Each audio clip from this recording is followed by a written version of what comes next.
নমস্কার বন্ধুরা, আশা করি আপনারা সবাই ভালো আছেন। তো আজকে আরেকটা নতুন ভিডিওতে আপনাদের স্বাগত জানাচ্ছি। আজ 8ই মে বুধবার 2024 সাল।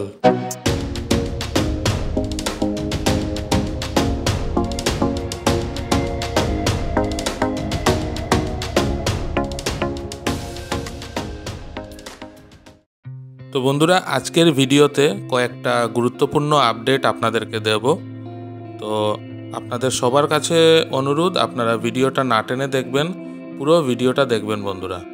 প্রথমত, শিলচর শিলং রুটে বর্তমানে কি পরিস্থিতি আছে সেটা আপনাদেরকে দেখাবো, এবং আজ এবং আগামীকাল শিলচর গুয়াহাটি সেকশনে কোন ট্রেনগুলো চলছে, কোন ট্রেনগুলো বাতিল হয়েছে সে বিষয়েও সবিস্তারে আপডেট আপনাদেরকে দেব বন্ধুরা।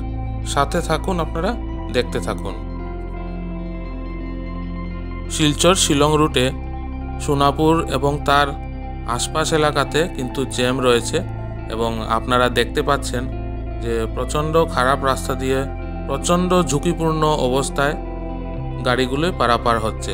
এবং তার উপরেও সবথেকে বড় যেটা সমস্যা হচ্ছে সেটা হচ্ছে জ্যাম। প্রচুর মালবাহী লরি রাস্তায় ফেসে আছে, তার জন্য প্রচুর যানজটের সৃষ্টি হয়েছে। আপনারা ভিডিওতে দেখতে পাচ্ছেন বন্ধুরা।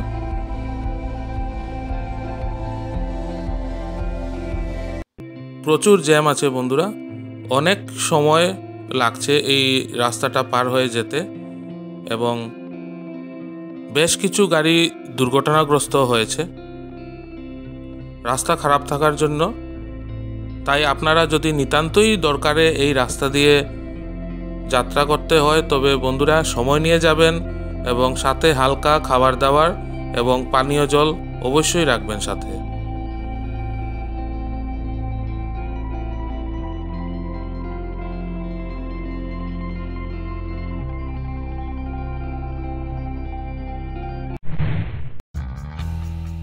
বদরপুর লামডিং সেকশনে ট্রেন চলাচল করছে বন্ধুরা, কিন্তু বেশ কিছু ট্রেন বাতিল করা হয়েছে। যে ট্রেনগুলো বাতিল হয়েছে সেগুলো আপনাদেরকে আমি বলে দিচ্ছি। 15615 Guwahati Silchar express, 15616 Silchar Guwahati express, 15888 Guwahati Badarpur Vistadome tourist express, 15887 Badarpur Guwahati Vistadome tourist express, এবং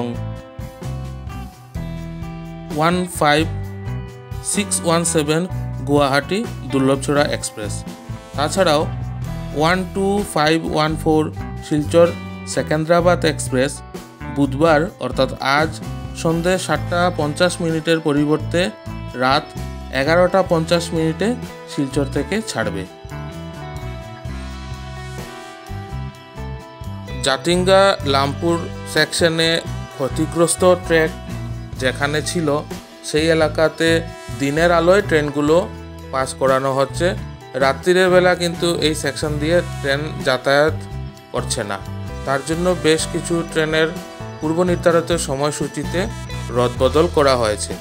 তাই বন্ধুরা, আপনারা যদি রেল যুগে যাত্রা করতে হয় তো অতি অবশ্যই খোঁজখবর নিয়ে যাবেন বন্ধুরা। আর বন্ধুরা, এখন থেকে প্রতিদিনের আপডেট বিকাল 3টে নয়, সন্ধে 5টার সময় আসবে। তো প্রতিদিনের আপডেট পেতে চ্যানেলটা অবশ্যই সাবস্ক্রাইব করে রাখুন বন্ধুরা।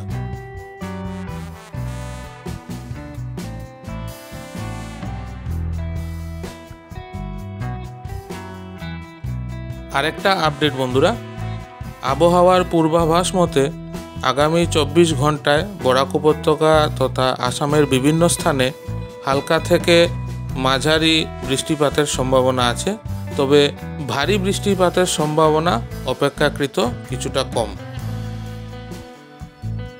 তো আজকের ভিডিওতে বন্ধুরা আপডেট এতটুকুই থাক। আশা করি আজকের ভিডিওটা আপনাদের ভালো লাগবে। যদি ভালো লাগে তো অবশ্যই কমেন্ট করে জানাবেন, লাইক করে দেবেন, এবং আপনার চেনাশোনা সবার সাথে ভিডিওটা শেয়ার করবেন। আর যারা নতুন দেখছেন তারা প্লিজ চ্যানেলটা সাবস্ক্রাইব না করে যাবেন না, সাবস্ক্রাইব করে পাশে থাকা বেল আইকনটা প্রেস করে দেবেন, তাতে যখনই আমি আর একটা নতুন ভিডিও দেব তার নোটিফিকেশন সবার আগে আপনার কাছে পৌঁছে যাবে। খুব তাড়াতাড়ি আগামীকাল আরেকটা নতুন ভিডিও নিয়ে আপনাদের সামনে হাজির হচ্ছি। ততক্ষণ আপনারা সবাই ভালো থাকবেন, সুস্থ থাকবেন। পাশে থাকার জন্য অনেক অনেক ধন্যবাদ।